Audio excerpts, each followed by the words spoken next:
Shiva news चॅनलमध्ये आपल्या सर्वांचे सहर्ष स्वागत। चला तर पाहूया आजच्या काही घडामोडी। ಬೆಳಗಾವಿ ಜಿಲ್ಲೆಯ ಹುಕ್ಕೇರಿ ತಾಲೂಕಿನ ಸಂಕೇಶ್ವರ ಪಟ್ಟಣದ ಹೊರವಲಯದ ಹಿರಣ್ಯಕೇಶಿ ನದಿಯಲ್ಲಿ ದುರಂತ ಸಂಭವಿಸಿದೆ। ನದಿಯಲ್ಲಿ ಈಜಲು ತೆರಳಿದ ಮಗುವನ್ನು ರಕ್ಷಿಸಲು ಹೋದ ತಾಯಿ ಹಾಗೂ ಮಗ ಇಬ್ಬರೂ ನೀರಿನಲ್ಲಿ ಮುಳುಗಿ ಸಾವನ್ನಪ್ಪಿದ್ದಾರೆ। ಮೃತರಲ್ಲಿ ಲಕ್ಷ್ಮೀ ಸುಧಾಕರ ಕುಟೋಳಿ 27 ಮತ್ತು ಸುಪ್ರೀತಾ ಕುಟೋಳಿ 9 ಎಂದು ಗುರುತಿಸಲಾಗಿದೆ। ಇಬ್ಬರೂ ಸಂಕೇಶ್ವರ ಪಟ್ಟಣದ ನಿವಾಸಿಗಳಾಗಿದ್ದಾರೆ। ನಿನ್ನೆ ಸಂಜೆ ಶಂಕರಲಿಂಗ ದೇವಸ್ಥಾನಕ್ಕೆ ಬಂದಿದ್ದ ತಾಯಿ ಮಗ ಬಳಿಕ ಸಮೀಪದ ನದಿಗೆ ತೆರಳಿದ್ದರು।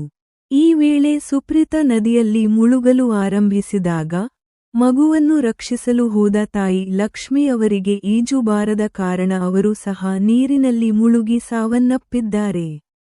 ತಾಯಿ ಶವ ಪತ್ತೆಯಾಗಿದ್ದು ಮಗುವಿನ ಶವಕ್ಕಾಗಿ ಅಗ್ನಿಶಾಮಕ ದಳದಿಂದ ಶೋಧ ಕಾರ್ಯ ಮುಂದುವರಿದಿದೆ। ಈ ಘಟನೆ ಸಂಕೇಶ್ವರ ಪೊಲೀಸ್ ಠಾಣಾ ವ್ಯಾಪ್ತಿಯಲ್ಲಿ ನಡೆದಿದೆ। ಶಿವ ನ್ಯೂಸ್ ಸಲುವಾಗಿ ಶಿವಾನಂದ ವಸೆದಾರ್। ಚಾನೆಲ್ಗೆ ಲೈಕ್ ಮತ್ತು ಸಬ್ಸ್ಕ್ರೈಬ್ ಮಾಡಲು ಮರೆಯಬೇಡಿರಿ, ಬೆಲ್ ಐಕಾನ್ ಕ್ಲಿಕ್ ಮಾಡಿ।